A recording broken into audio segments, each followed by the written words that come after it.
everyone. Welcome and namaste to all of you in the daily current affair analysis session from Vajiram and Ravi. Today is 31st of January and here are the articles that we have picked from the Hindu and Indian Express.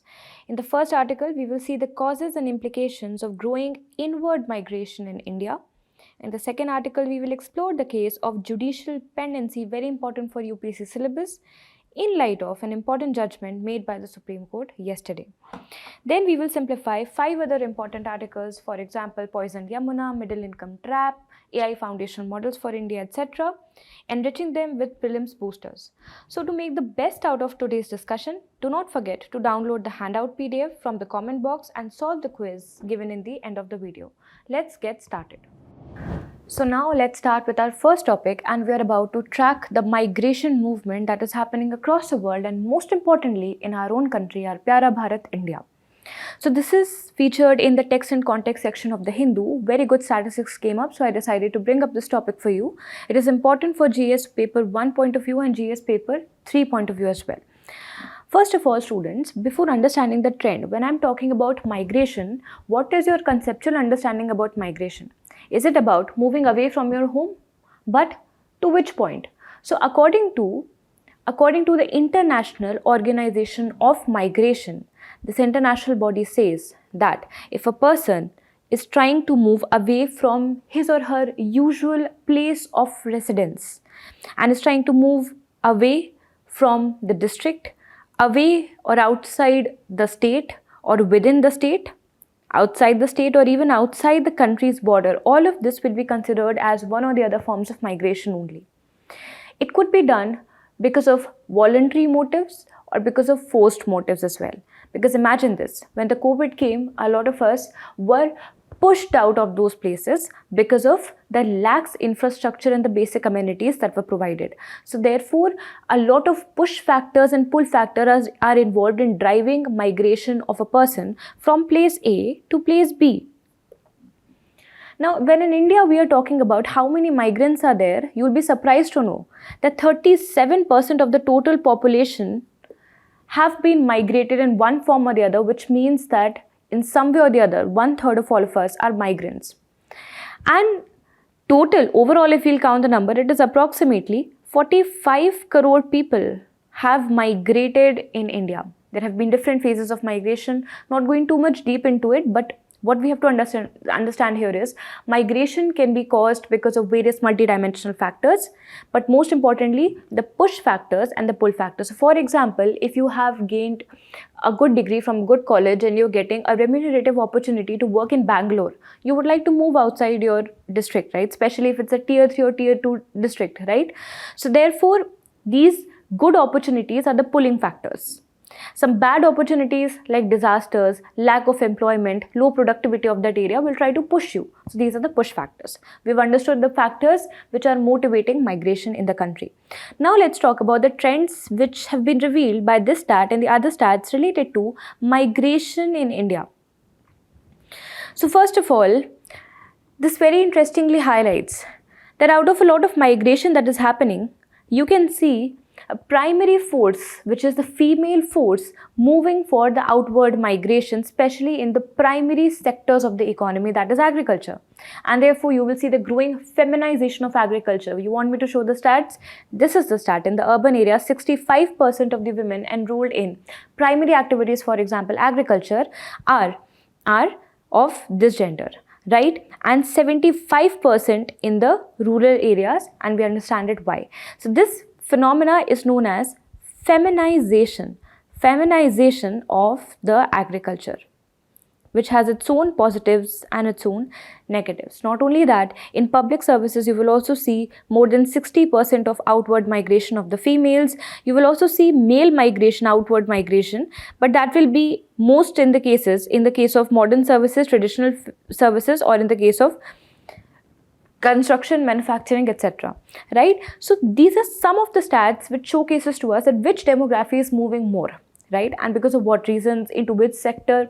And most of the workers that are migrating are enrolled into construction jobs, or basically jobs which are not formal in nature. So that is another caveat which comes with the growing migration, because as a migrant, it is not a problem. It is not a problem for one person to migrate from one particular place to another. The only thing is, the economy, the society, the polity of the country, and the person themselves should ensure that they are not getting more vulnerable after being migrated. We will analyze all of these solutions, all of these problems here.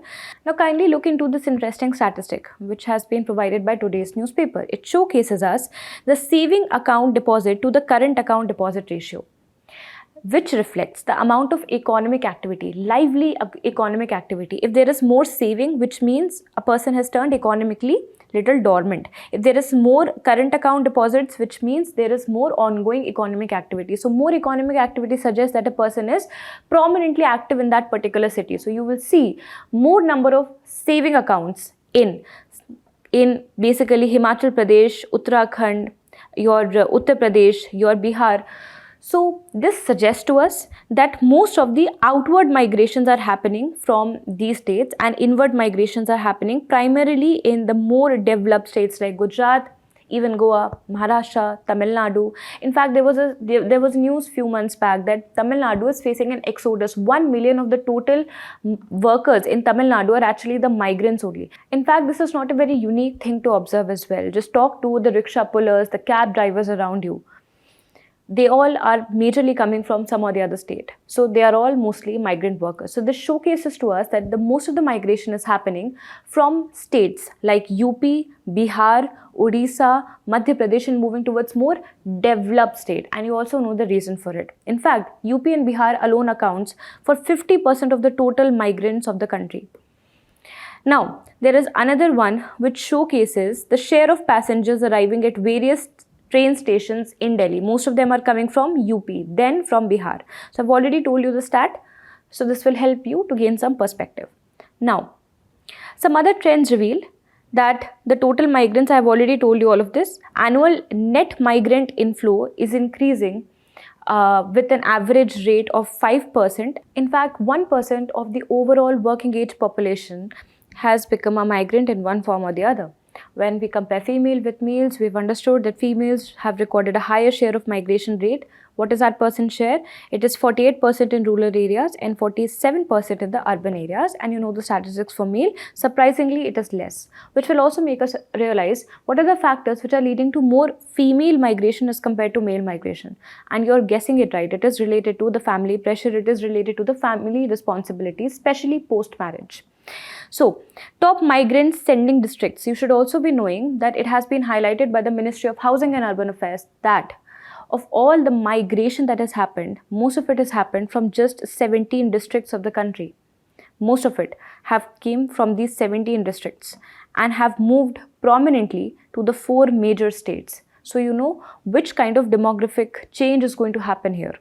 Then what are the primary reasons of the migration? Primarily, it is marriage. Why? Because it is accounted mainly for female, and females would mostly be migrating because of marital pressures, and employment for male. So the primary reason for migration in India is not employment, it is marriage. Next, what are the various reasons of migration? I have already told you, but we will assess it in this manner to learn it better. There are multidimensional ways. It could be political, it could be social, it could be cultural, environmental, developmental, etc. And at the same time, there are push and pull factors related to both of them. I will not be explaining each one of them in good details because of the paucity of time and analyst here. I would like you to read it down in your handout. What I will explain you is how are these factors responsible. So for example, economic opportunity. Better economic opportunity in Gurgaon as compared to the Shamli district of UP. Let's just assume. In that case, what will happen? One district would be pushing, another would be pulling. So therefore, this is an economic factor. Economic factor could also be socio-cultural, political factors. Wherever you will feel more cohesion in terms of your society, your cultural affiliations being respected, you being more easily included in the society, integrated in the society, there you will try to move better. So for example, a lot of repulsions happen for the northeasterns. So therefore, they might be moving back towards their own areas. And this is seen as a case of pull migration, because their own social, cultural and political regions would be calling them. Now, environmental reasons. One of the very obvious kind of migration you must have noticed during summers. A lot of people from Delhi and the other hotter states move towards Himachal, Uttarakhand, creating overcrowded population there, a trouble for their governance again. But this is one kind of environmental migration. If you're feeling environmentally distressed in one place because of, let's say, rising of sea level, because of melting of ice, because of ruined glaciers or wetland, in that case, you'll be moving towards a more environmentally sound area. So this is also one of the pushing factor. Next is the developmental activities. Developmental activities, for example, now they could be destructive as well as constructive. Let's say good amount of infra has been developed in terms of school, colleges, hospitals, and sure, you would be moving towards that developed area. At the same time, a negative aspect. For example, in the Narmada River, Sardar Sarovar Dam was built, led to the forced migration of about 40,000 people over there. Some of my friends are also the victims of this rehabilitation. So this damming, the creation of certain infrastructure could also lead to pushed outward migration. So these are some of the factors and how both of them individually have their own push reasons and pull reasons. So we will be analyzing reasons in this manner. Now, what are the impacts? Not everything is bad. Migration, in fact, is good as well. For example, if you move to another area, you will carry your idea, you will carry your own culture, your own innovation, and this will increase the overall productivity, economy, cultural cohesiveness, cultural resilience of that area, right? So, of course, it is not that migration is a bad thing. It prospers the economic growth. India has been having a lot of remittances, top one rank in remittance, just for one reason, because we've been having a lot of migrants abroad, right? So a lot of remittance gets collected. Social changes could be propelled. Next, innovations could be invited. Labor flexibilities can be seen more in such areas. For example, in Maharashtra, labor laws are much better as compared to UP and Bihar for the reason that they want to accommodate more number of migrants, right? There are negative aspects as well. One, the most important one is the demographic shift, because just imagine there is a state of Tamil Nadu, there is a state of UP. Now, most of the young people would be coming here in Tamil Nadu, and they would be moving away from UP, rendering the average age of UP population higher as compared to Tamil Nadu. So this will lead to an unnatural demographic shift, which would not be very conducive for the governance there. So demographic shift will happen. Environmental strain, competition on the resources, one of the biggest reasons why Nagaland, Mizoram, Manipur, they are competing amongst between the migrants because of the competition over resources. And it gets worsened when there was not enough resources, enough opportunities already existing. Then the competition becomes even worse. Therefore, in many countries, for example, USA and Canada, you will not see a lot of migrant being tortured or being removed, or there are not much agitations going on there. Of course, some of them are there also, but majorly you will see in underdeveloped areas where there is existing lack of opportunity and lack of resources.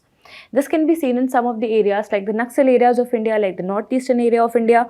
So this leads to, again, the social tension, and it obviously can also have psychological issues, because this leads to family separation. It leads to creation of an individualistic, soulless society, right?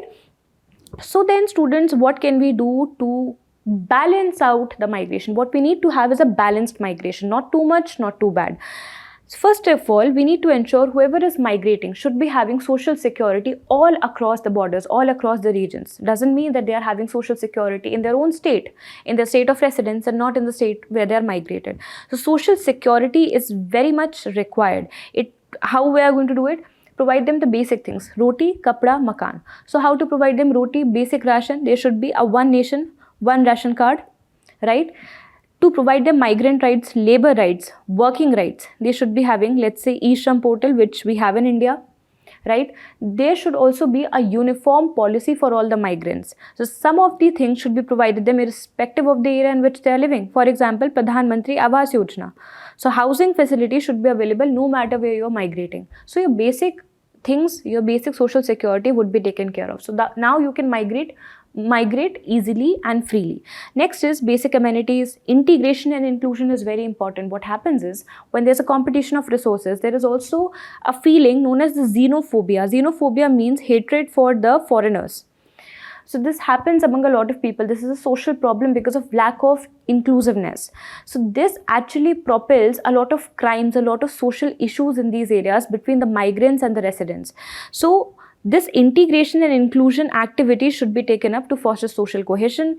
Skill development needs to be done. I've already told you, migration would be a worsened problem in areas which are already constricted in terms of resources and skills and opportunities. They already don't have jobs, and now the other people are coming to compete over it. They will of course hate it.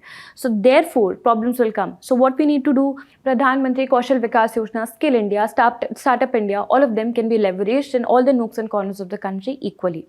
Next is to develop counter magnet cities, because end of the day, Mother Nature has got a holding capacity for every district, for every city, for every place. So for example, in city like Delhi, we know that overcrowding will lead to a lot of problems, not just social problems in the terms of fight and crimes, but also environmental problems, but also political problems, governance related problems, etc. So we need to obviously create satellite cities or counter magnet cities so that equal and good opportunity, good infrastructure could be created very nearby, but very close to that particular city. For example, cities of Gwalior can be developed, Gurgaon is getting developed, Faridabad is getting developed, Ghaziabad is getting developed. These are the satellite towns of the counter magnet cities. Next is labor market policies should be able to protect the wages. Most importantly, it shouldn't happen that in one state you're getting good wage, when you move out you are getting discriminated, getting lesser wage. So equal wages should be there and their rights should be ensured. Worker protection again is required, and then there are certain best practices which we should learn from the world. The thing is, we've understood there are two impacts of migration. One is positive impact, negative impact. Now, how does a country actually visualize its migration? Is it visualizing migration as a positive thing? If it does, then it will be incentivizing the migration. This happens in the case of Spain. Spain actually incentivizes people or migrants, especially coming from Africa, to get better opportunities in their country. They are more inclusive, they have more integrative policies. So in Spain, we will see that they see the more positive orientation of migration as compared to the negative ones. Next is the Ukrainian refugee crisis happened, and they were welcomed and integrated by European Union, by especially the country of Norway. You will see a lot of Ukrainian being accommodated by Norway. Next is Guatemala. So Guatemala, in there we have a circular migration program. So what they do, they actually give visas, free visas to the people, especially to the youth, so that they can go to US, they can learn their skills, and they mandatorily have to spend some amount of investment in their own country, Guatemala. This is circular migration program. So they are trying to balance it out. They are trying to promote the migration. At the same time, they are trying to ensure the social security of the migrants. This is something that India also can learn, right? Let's move on to the next topic. And of course, as a ritual, here are the two questions. This is a UPSC PYQ. This is a question which has been framed by us. You try to answer this with the help of whatever information we have learned so far. Now students, the next topic is how to clear the backlogs in judiciary. So recently, Supreme Court in its judgment has relaxed the earlier condition to appoint ad hoc judges in the High Court. Earlier condition was that there should be at least 20% of the vacancies. Only then we will be able to appoint ad hoc judges, that too the retired judges, into the High Court. But now Supreme Court has said that in order to clear the backlogs of criminal cases, please remember this is not for the civil cases. For criminal cases now, you need not to, this vacancy need not to be more than 20% of the sanction strength, which means even if the vacancy is less than 20%, you can still create this ad hoc arrangement. Now, first of all, let's try to decode the news. So what has happened? Supreme Court has allowed this particular relaxation. Why? Because there were a lot of pending criminal appeals. In the last 5 years, the total criminal appeals have grown to 5x times. So in order to deal with this, they have said that appointments have to be done, but again there is a restriction as to number of judges to be appointed. This is anywhere between 2 to 5 in numbers, but this is the minimum. They can go beyond that also, but not more than 10% of the overall sanctioned strength of that High Court. So within this bracket, ad hoc judges could be appointed. This is already taken by this judgment was already made by Supreme Court back in April 2021, wherein Supreme Court said that ad hoc arrangement would be made immediately if this vacancy surpasses the 20% benchmark. Now Supreme Court is saying that even if it is not surpassing 20% benchmark now, then also in the cases of criminal cases you can put forward ad hoc arrangements, right?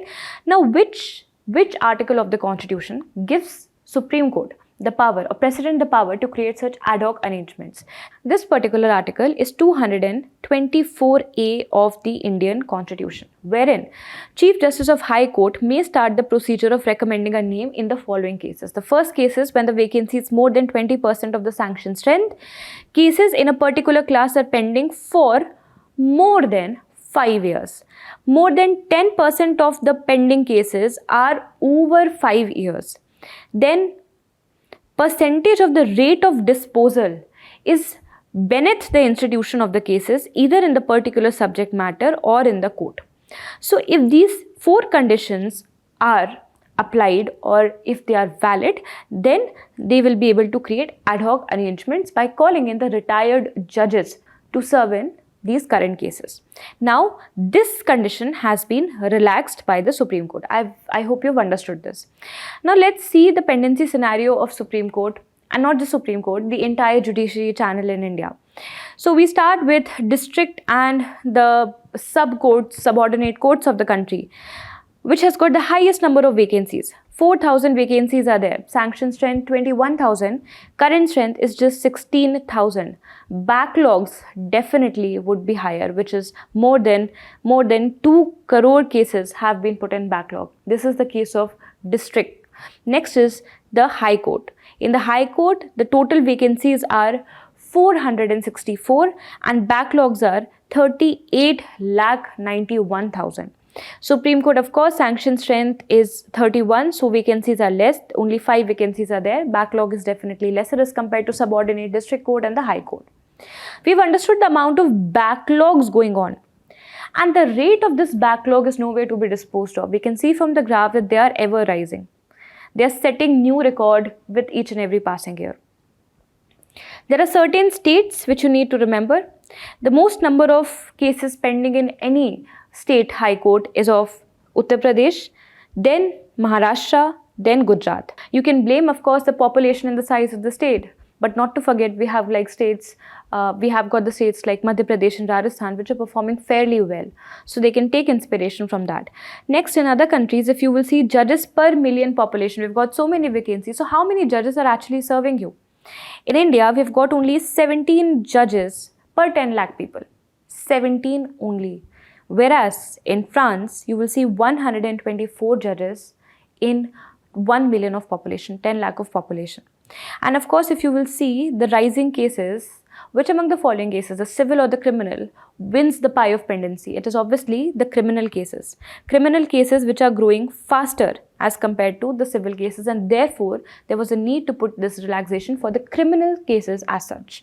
Now students, let's see what are the difficulties in clearing these backlogs. It is not very difficult to clear the backlog. Then why is it happening in our country? 2 reasons. Economic reasons. Increase in the demand and decrease in the supply. So why the demand is increasing? Because of more legal awareness. Most of you get very agitated and threaten people to do legal cases on them. Many people are actually actuating them, doing it. So this is also happening because we have got instruments like PIL, and because we are becoming more legally aware, which is not a bad thing. This is a good thing. This is appreciated. But at the same time, there are certain constraints experienced by Indian judiciary because of lack of supply. Supply mainly of 3 things. This happens across all the sectors. Supply of lack of human resources, lack of technical support, lack of infrastructure, of course, lack of funding, lack of training. When you talk about human resources, the most important human resource we require to resolve the pendency are the judges. How many judges do we have? We have just seen 17 over 1 million of the population. You know, Law Commission has recommended in its report back in 1987 that we need to have at least 50 judges per 1 million of population. And mind you, this is the statistic they are telling for 1987. Now the population has grown exponentially. We at least require 100 judges per million of population. And where are we? Just 17. So lack of human resource crunch is there. Next is the lack of infrastructure. There are many courtrooms which are unoperational. They are not ideal. They cannot support the ongoing activities because of lack of technical support, lack of technical infrastructure. So lack of infrastructure is obviously a very big problem. Getting the dates is a big problem, and getting date in the right court is also a very big problem. So lack of infra. Next is the complexity of the cases. In many cases, we never know where this case is originating from, how many jurisdiction it involves. So it moves from tariq to tariq, place to place, person to person. This creates complexity in the case, and you cannot deliver the justice very quickly without assessing all the parameters. So the complexity somehow also takes a lot of time. For example, the Ram Janmabhoomi issue. Next, weak enforcement of the court orders. Pendency could also rise because you are not respecting what the court has already said. So this leads to again appealing you in another court. So this leads to weak enforcement, and this leads to weakening of the trust on Indian judiciary. This also leads to growing and amounting more number of cases year after year. So what are the steps taken by the Indian government, and what should be again some of the way forwards? Very generically, I will tell you that whatever challenges we have faced in the terms of demand and supply, all of them needs to be dealt. So we had got human resource crunch, technological crunch, training crunch, infrastructure crunch, money related crunch, funding related crunch. All of them can be tackled with the help of developing. So we don't have infrastructure, right? So what we can create, do it online. So there are virtual court systems. There is the e-court portal. Now you can do the filing of cases in online mode. So e-filing is available now. E-payment is available now. There's an interoperable criminal justice system. All of the data is now digitized in, national judicial grid. To expedite resolving of the cases, we have got better methods now, which is arbitration, mediation, conciliation, etc. So alternative dispute resolution is becoming more favored now, more opted for, and fast track courts are being created for important issues. Along with this, what we need to focus on, increase the number of judges. At least 70 per million population is what is recommended by the Law Commission. Expanding the alternative dispute resolution mechanisms, right? Because it is available and only some of the people are aware of it. Not all of them are. Not all the lawyers are practicing this as well. So we need to promote these ADR methods. Next is streamline the legal process so that we do not go tariq to tariq, place to place, person to person in the legal systems. Next is strengthen the enforcement of the court order so that people believe in judiciary more, so that they take it, whatever decision has been made, as it is. So this will help us to reduce the pendencies, but it will obviously start by increasing the number of recruitments, increasing the number of judges in Indian judicial system. Now from prelims per se, we have got two things to cover. One is Article 224A. So this is regarding appointment of ad hoc judges, that to retired judges were in the High Court. Please remember this one. This is High Court related article. Now Chief Justice of High Court, with whose prior consent precedent, very important fact for prelims, can request a retired judge of that or any other High Court to serve as the judge in that state's High Court. Jurisdiction will remain the same as that of that particular High Court, and this allowance will be determined by whose order? Of course, President's order, right? Next, Lok Prahari versus Union of India case, a very important case where the Supreme Court has invoked this article. This is a sleeping giant actually. Supreme Court invokes it time to time. So in this particular case, 2021, Supreme Court invoked it to allow the appointment of ad hoc judges in High Court to address the backlog of the cases. So please remember, this will be useful in your mains answer writing. And the criteria that we have read, those 4 criteria have been given under this Lok Prahari case only. Okay. Now here is a question for you which you can try to attempt to assess how much have you understood from this topic. And now we will move on to the next one. This topic is an important one because finally the reason behind the disastrous Sikkim flood of 2023, the reason behind this has finally been revealed by the Science Journal. And this is different from the reason told by the Sikkim government. So the Sikkim floods that struck in 2023, leading to disastrous damage in the infrastructure, example the Teesta Hydel Power Project, and leading to death of many people over there. The reason for this was the GLOF, which is glacial lake outburst flood. I will tell you the definition of the same very soon. But before that, the reason for this GLOF was given by the Sikkim government, that a cloudburst has led to this. Can a cloudburst cause GLOF? Of course, yes. But now the Science Journal has finally said that this was not because of the cloudburst. It was because of the breaking of a very important moraine that was holding up this glacial lake in South Lonak region. And breaking down of this debris or the moraines have led to this GLOF phenomena. So first of all, what is a glacial lake outburst flow? So of course, imagine something like a lake which is semi-frozen. Now a lake needs to be dammed by either walls or by mountains or by certain other physiographic features which could provide us the stability, right? In the cases of Himalayas, in the cases of glacier or snow-led regions, you will see that they are being dammed by loosely packed rocks which are frozen and they are cemented by the ice. Of course, there is an inherent fragility to this boundary. If the global warming happens, then this will break away because end of the day it's just a frozen Fevicol. Next, a lot of outward pressure could come in the form of, let's say, cloudburst, in the form of additional flood, in the form of sudden melting of the glacier. That can also lead to it. And the another one would be the inward pressure which could lead to, or any seismic disturbance which could lead to breaking up of these walls. The moment this wall break off, the entire lakes, the entire water which is contained in the lake, that will downpour itself in the downstreams. NDMA suggests to us that the amount of water a GLOF can potentially cause is a flow of 15,000 cubic meters per second. And this is a classic case of a disastrous catastrophic flood, which was recently seen in the state of Sikkim back in 2023. This is not the first time when India is seeing a catastrophic GLOF disaster. There have been many incidences, some of them for you to quote in mains answers. The Chamoli disaster, the very infamous one, Chamoli disaster of Uttarakhand of 2021, then of Gya in Ladakh, there also same thing happened. Then the Chorabadi glacier of 2014. So all of them were one or the other form of GLOF related floods. Now let's talk about the glacial landforms for your prelims basics. So any kind of glacier, any kind of landform is categorized into either erosional landform or depositional landform. So one could ask to you, what are these moraines? These moraines, are they depositional or are they erosional landforms?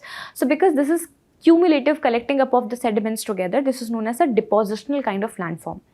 But there are various erosional landforms which finally leads to the creation of the peaky mountains, the pointy mountains that you see. So these are arities, the walls of these mountains, then the pyramidal peak, which is also known as the horn of the mountain, then small depressions which are created by rolling off the debris which is contained inside the glacier. So glacier pushes and it creates a depression. If this depression is filled with water, then this is known as a tarn, or it is known as a tarn lake. If it pushes this depression further so that it connects one mountain from the other, then in that case, this movement area is known as a pass, or it is also known as a col, K-O-L, col, right? These are some of the erosional landforms. Talking about the depositional landforms, the main ones we have are moraines.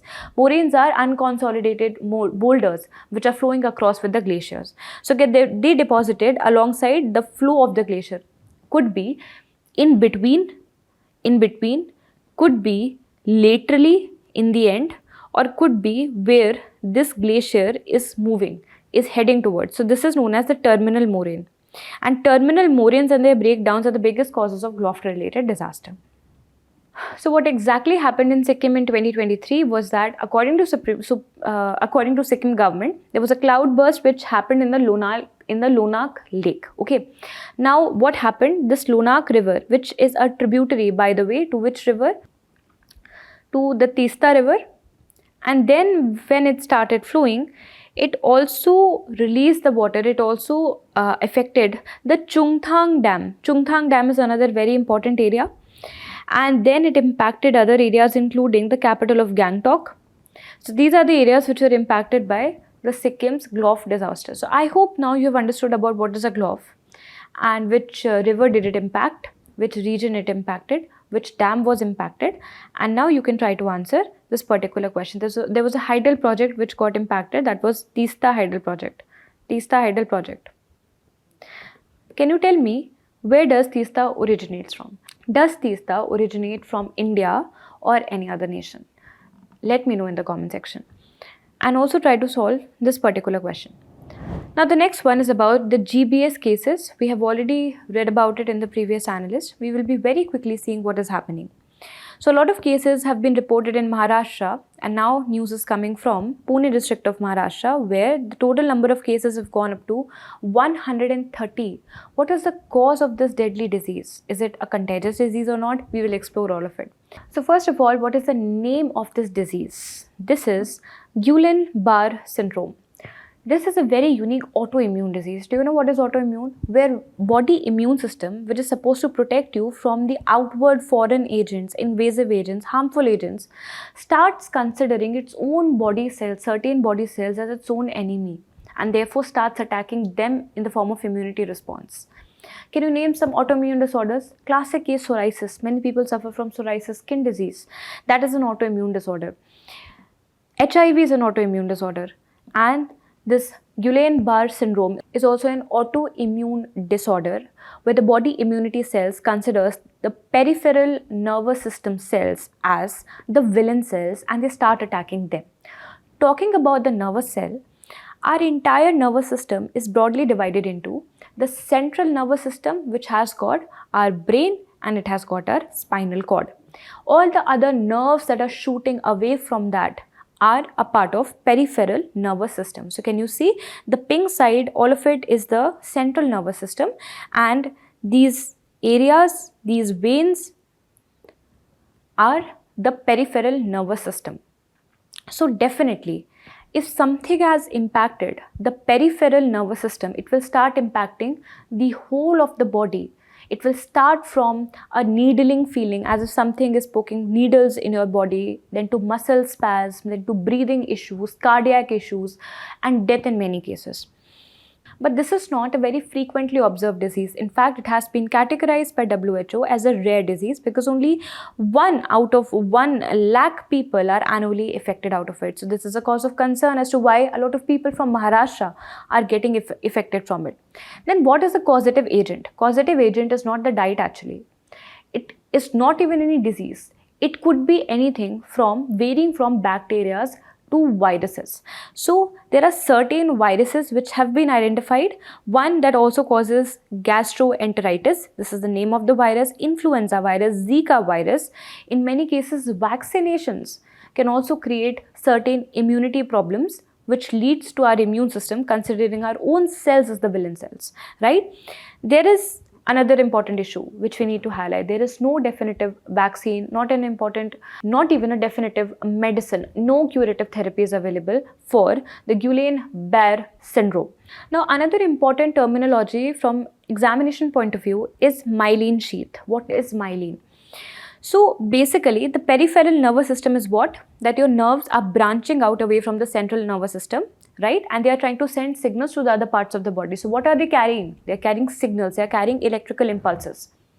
Now this electrical impulse, just like any other wire, needs to be insulated. It needs to have a coating, which is an insulator. This insulator is myelin. It is this myelin. Now this bacteria or virus, which is impacting and causing this disease, starts eating up these copper wires or these insulators, these plastics, right? So this disease specifically causes the myelin damage. So I hope we have understood all about the Guillain-Barre syndrome. Now the next topic is about the poisoned Yamuna. So see students, what is happening now? Winters are still not gone, it's still here. So we are still enjoying the smoky winters. We're not able to see, not able to breathe. We are seeing the frothy rivers and we are seeing very harsh temperatures. So we people living in Delhi are already having a lot of fun. Before, the CM of Delhi, just prior 5 days ahead of the elections, have revealed to us that this Yamuna has gone poisoned because of the other state government. So this has got a lot of limelight of late and controversially so. So recently what has happened, Election Commission yesterday has asked Kejriwal evidence as to why he has said that Yamuna has been poisoned. But by the way, we have already seen a movie which has told us कि छोटी गंगा बोल के नाले में कुदा दिया. So we were already knowing that it is polluted. But to say that this is a poisonous river is a very big claim. So we will not go much into the political controversy because the facts are not established yet. But as per the following article, which we are going to discuss, we will see the three important areas, the three important problem areas faced by the Yamuna river, which is a tributary of Ganga. So Yamuna, specifically in Delhi, faces three problems. These three problems, first of all, is related to the drinking supply, the good amount of supply that we get of water. Every third day there is a water crisis in Delhi. Then even if we are getting the water that is polluted, that is a second concern. And even if we are getting polluted water and even if we are getting the drinking water in good amounts, now there are allegations that the environment itself is not liking this. So third is the environment related problem. We will discuss all of it one by one. So the first problem highlighted by the author is that, see, the capital receives the drinking water. So actually Yamuna receives water from lot of tributaries. But the drinking water that we are getting is actually coming from the inlets of Haryana only. So it is limited to Haryana, right? So it receives the drinking water from several key inlets. All of them originates in the Haryana itself. And then they go to the Vazirabad barrage. If anybody has been to Vazirabad barrage, they will start hating the water over here because when they'll see the condition of that water. So where raw water from Yamuna is received in Delhi. Next, so for the availability of the water, we are completely dependent on Haryana, and especially the Hathni Kund barrage of Haryana, which is responsible for releasing of the water. So people are already saying, the water administrators are saying that Delhi is not getting enough amount of potable drinking water from Haryana. So Haryana is actually capturing good amount of water in their backyards. The second issue is number of pollutants. So whatever water we are getting, that too is also polluted because of various reasons. Reasons are households and our wastes and industrial waste and solid dumping because of various reasons. The discharge of industrial effluent, mainly coming from the waste, the solid waste dumping in the Yamuna river. So we know Yamuna is very famous for being an polluted river. But during this period, 2018 to 2021, the NGT has set up a Yamuna monitoring committee to check the pollution levels in the Yamuna river. And this committee had given responsibilities to Delhi Jal Board, Delhi Development Authorities and the government of Haryana and Uttar Pradesh to take certain measures. They were all responsible for taking that measures. Have they taken it? No. These measures have not been taken yet. This is the second problem. So we are receiving less water, then we are receiving polluted water. The third problem, which is a grave problem, is the environmental flow. The amount of water that is coming down to Delhi is first of all not sufficient to support the ecosystem, support the environment of the Delhi, and therefore, listen, if you are getting lesser flow of water, of course more contamination of the waste will naturally happen. So it is not supporting the ecosystem as well. This is the third allegation made by the author. So upstream significantly has reduced the river's flow through Delhi. Upstream means Haryana, exacerbating the pollution levels and harming the aquatic life in Delhi.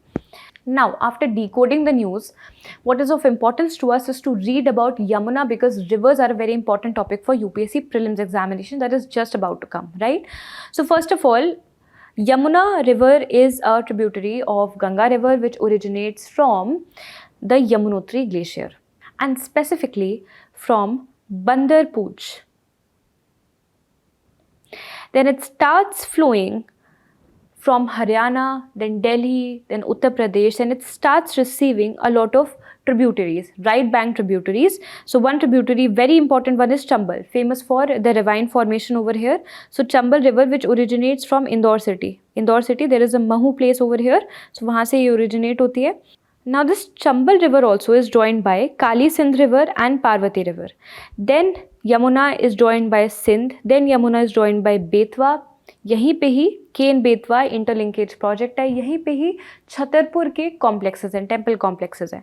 Then we have got Ken river. Now another very important river which actually originates from Madhya Pradesh, seems as if it is going to join Yamuna river, but instead it joins the Ganga river. It's a tributary of Ganga, is the Son river. It originates from exactly same place from where Narmada is flowing.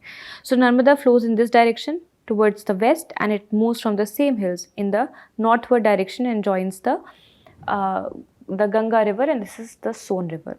So these are the important areas, and the Kumbh Mela that is happening right now in Prayagraj.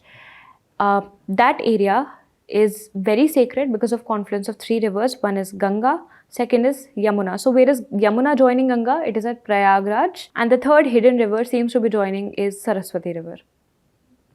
So this was about Yamuna. Now here is a PYQ question. You can try to answer this one in the comment section. In the next topic, we will interestingly read about an economic concept of the middle income trap. And we will not dwell into the political aspects as highlighted by the opposition leaders, because they will rightfully highlight a lot of economic problems going in the country. One of the major economic problems is that we don't want to be into middle income trap. What is this middle income trap? It is a unique term which was for the first time revealed by a World Bank report named the East Asian Renaissance Ideas for Economic Growth in the year 2017. Wherein World Bank said that there are a lot of countries which, though they have a very good economic growth rate of 5%, 6%, 8%, 10%, still they are not able to go to a good economic bracket of having a higher per capita income. Their per capita income is still low. And these are the middle income trap countries. Though their economy is performing well, after some time it stagnates, and they keep themselves revolving, and they keep revolving into this middle income trap no matter how much they try. Of course, certain structural reforms therefore need to be made. We'll be discussing it. That also has been recommended by IMF and World Bank. But let us first see how many countries are there in the middle income trap. So, according to the recent data, recently highlighted by the World Development Report, that the low income countries are primarily located where? In the Africa. Then the lower middle income countries, again in middle income trap, they are these African countries and some unfortunate Southeast Asian countries, the South Asian countries like India and its neighbors. We come into the category of lower middle income, which means majority of our population have or are coming under the bracket of getting salary of $1,000 to $4,000. If you talk about Indian terms, the per capita income is as low as a lot of people get just 150 rupees per day. And our GDP, our per capita GDP amounts to somewhere about $2,500 only. So which means we are coming in a trap. We are coming in a trap because it has been observed that there have been 107 countries in 2023 highlighted as the middle income trap countries. They were observed for this income gap, for this income group. Now, since 1990s, it has been observed that only 10 countries were able to move out of this middle income trap into the higher income category. So what is trapping them? What is trapping them is untapped human capital. A lot of people who are of employable age are not having employable skills. 50% of the Indian population is not ready for the industry. Less than 2% are going for the innovative R&D purposes. Next is the rising income inequality. You know, the Ambanis, the Adanis, etc. Those 1% of the population owns 22% of the entire country's income.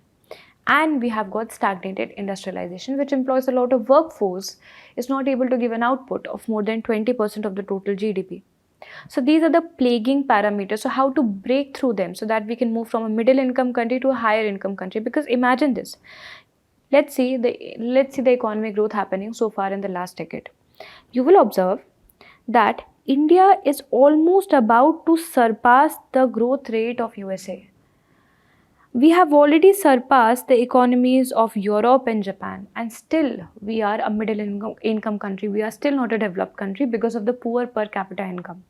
And that is because of these plaguing factors. So what to do? So World Bank has told us few things. First is to move in a 3I approach. The first I is to invest, to ensure that a lot of investment is coming in the country. This is especially for the low income country. The middle income country should focus on not only having investment but having infusion of global technology as well. So we cannot create technologies as of our own because we don't have that much resources, right? Utna R&D pe investment bhi nahi hai. So we can leverage. We can tell China, we can tell USA, we can tell China to shayad na de. USA we can take, and we can take Canada कि ठीक है, let us bring some investment, some technology, वहीं से हम सीख लेते हैं, वहीं से हम कुछ नया product बना लेते हैं. And finally, if we are coming into higher income group, then we should do investment, infusion and innovation. 3 I's. 3I is the solution to this problem to break away from middle income trap. And now, last but not the least. So we know the news made by DeepSeek that has been created by a Chinese artificial intelligence lab. This is also beating ChatGPT, Gemini, etc. So now a lot of headlines started coming in YouTube, across a newspaper. Why India is not able to do? What are the challenges with India? India mein ye problem, wo problem. So very proactively, our Union Minister has said that we will be launching our own AI foundational model very soon. So ऐसा तो नहीं है कि अचानक से उन्होंने AI foundation model बनाने के बारे में सोचा. Is it impractical? No. India surprisingly was already taking up a very important mission, the India AI mission. We will read about that in today's class. We are targeting over here domestic LLM models worth 10,000 crore. For that, 10 companies have been selected so far to supply a lot of GPUs. So graphic processing unit are basically the chip over which the artificial intelligence could run, or the chips which are needed to develop the machine learning tools, right? So if you want to create machine learning tools like that, which would be able to process that much of data, that much of LLM models, then for that GPUs are required, right? Now this ChatGPT, Google Gemini, all of them are essentially working on one important thing, which is the large language model, where the computer, with the help of artificial intelligence, machine learning, is able to process a lot of data, so much so it is able to replicate human intelligence. It is able to create stories, create poems, create any dialect, create anything, basically. You know better, because whenever you're not able to solve a question, especially in mains, you use these models, right? So they're very intelligent models replicating human intelligence. Now, what is about the India AI mission? So first of all, it has got an overall outlay of 10,000 crore rupees. And it is going to be implemented by, of course, the Ministry of Electronics, specifically the Independent Business Division under the Digital India Corporation. Now, what are the mission components? So mission components is overall with having one agenda to increase the AI computational capacity of the country, which means in different sectors, especially in the critical sectors, what we want to do, we want to make it so capable that it is able to produce, understand and create a lot of data sets on the basis of LLM models, right? So it is first of all to increase the computational capacity. How to increase the computational capacity? By increasing the infrastructure. The very basic infrastructure that we need is GPU. So installing of GPUs is required, and this will be funded by the government. Next is creating an overall innovation center so that the development of the indigenous LLM model, see, we understood either our data will be captured by ChatGPT, which is US based, or it will be captured by DeepSeek, which is China based. We understood it well before. So we also understand the importance of having our own data banks in our own country, being able to process them by self so that our data doesn't go out. So there's a need to create indigenized data, and for that we need to do a lot of innovation. So a dedicated innovation center was already established by India AI mission. Next is to create data set platform. How to get all of this data? First of all, the data we are targeting is not the personal data. What is the difference between a personal and a non-personal data? Personal means something which can reveal my name, sex, gender, date of birth, etc. Anything which could tell you about my identity, that is personal data. Whereas the other things were a generic information. What are my hobbies? What are my interests? What do I dwell into? So these things are non-personal information. They do not directly reveal my identity. So this India AI mission is focusing on non-personal data set. Please remember, this statement could be asked that it is going to process your personal data. Not at all, it is non-personal data. So be very clear on that. Then application development initiative to develop apps out of these LLM models that will be incentivized. Then in order to have the human resources which can create and innovate on these lines, we need to train them, we need to bring them into college. For that, funding is required, creation of such colleges are required, incentivizing them to get those future skills are important. For example, machine learning, etc., R programming, they need to learn that. So future skills is also one of the part, startup financing is a part, and obviously measures to create responsible AI, safe and trusted AI, that is also encapsulated under AI mission. I believe this is going to be a very important topic for mains 2025 and prelims. It could be asked in both the examinations, so you should be well prepared with it. And this is all about today's discussion. I hope you've liked it. Thank you so much for your patience, attention and love. Thank you and bye-bye.